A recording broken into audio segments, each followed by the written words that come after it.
Friend Radhe Radhe. स्वागत है आप सभी का हमारे चैनल पर। तो फ्रेंड मैं आप सभी के बीच एक बहुत ज़बरदस्त झन्नाटेदार गारी गीत सुनाने जा रही हूँ। सुनना, जैसा भी लगे कमेंट में ज़रूर बताना।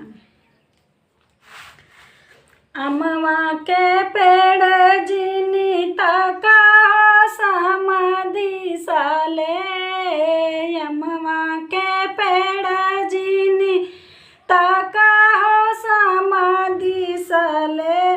अरे बैठा बाओ पे बनरवा, हाँ सीताराम से भजो, हाँ जी बैठा बाओ पे बनरवा, हाँ सीताराम से भजो, हाँ जी बैठा बाओ पे बनरवा, हाँ सीताराम से भजो।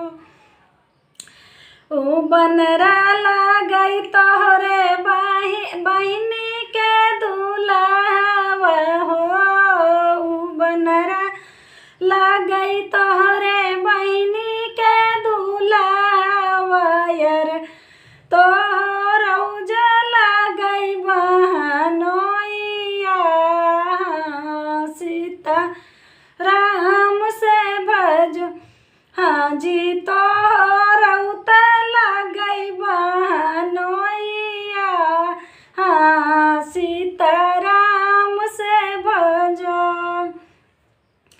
जमुनी के पेड़ जिनीता का गुआ सले, अमवा के पेड़ जिनीता का गुआ सले।